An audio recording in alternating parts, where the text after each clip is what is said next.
मुसीबतें हमारी जिंदगी की एक सच्चाई है। कोई इस बात को समझ लेता है तो कोई पूरी जिंदगी इसका रोना रोता है। जिंदगी के हर मोड़ पर हमारा सामना मुसीबतों से होता है, क्योंकि इसके बिना जिंदगी की कल्पना नहीं की जा सकती। अक्सर हमारे सामने मुसीबतें आती है तो हम उन मुसीबतों के सामने झुक जाते हैं, क्योंकि हमें उस समय कुछ समझ नहीं आता है कि क्या सही और क्या गलत है। कई बार हमारी जिंदगी में मुसीबतों का पहाड़ टूट पड़ता है। उस कठिन और दुश्वार समय में कुछ लोग टूट जाते हैं तो कुछ लोग संभाल जाते हैं। जो टूट जाते हैं वो टूट के बिखर जाते हैं, और जो संभाल जाते हैं वो कायनात में निखर जाते हैं। मेरे दोस्त, आज हम बात करने वाले हैं एक ऐसे ही महान व्यक्ति के बारे में जिनकी कहानी हमें हर मुसीबत से लड़ने के लिए मोटिवेट करती है। वो महान और बहादुर व्यक्ति नेपोलियन बोनापार्ट है। जी हाँ, वही नेपोलियन बोनापार्ट जो फ्रांस का एक बहादुर, निडर और महान शासक था, जिसके जीवन में असंभव नाम का कोई शब्द नहीं था, जिसे इतिहास के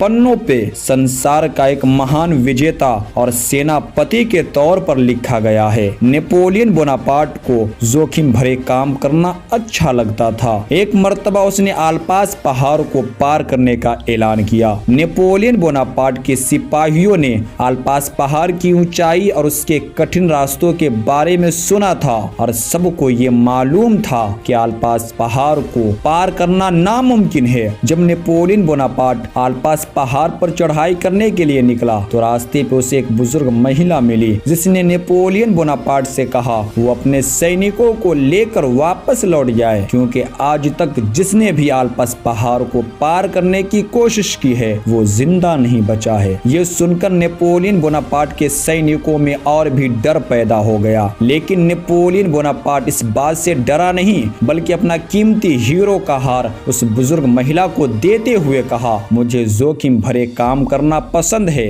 और आपकी बातों ने मेरे अंदर और भी हौसला बुलंद कर दिया है। अगर मैं आल्प्स पहाड़ पार कर लेता हूँ और जिंदा लौट कर आता हूँ तो ये बात आप सभी को जरूर बताना। वो बुजुर्ग औरत ने नेपोलियन बोनापार्ट की बातों को सुनकर बहुत ज्यादा प्रभावित हुई और आशीर्वाद देते हुए कहा, तुम आल्प्स पहाड़ को पार करके अपने मकसद में जरूर कामयाब होगे। 2 से 3 दिन के अंदर ही नेपोलियन बोनापार्ट और उसके सैनिकों ने आल्प्स पहाड़ को आसानी के साथ पार करके अपने मकसद में कामयाब हो गए। कभी हार ना मानने की आदत ही एक दिन बड़ी जीत दिलाती है। इसलिए हमें अपने मुसीबतों के सामने झुकना नहीं है, बल्कि उसका डट के मुकाबला करना है। उस वक्त तक हार नहीं मानना है जब तक हम जीत न जाए, क्योंकि जीतने से पहले जीत और हारने से पहले हार कभी नहीं माननी चाहिए।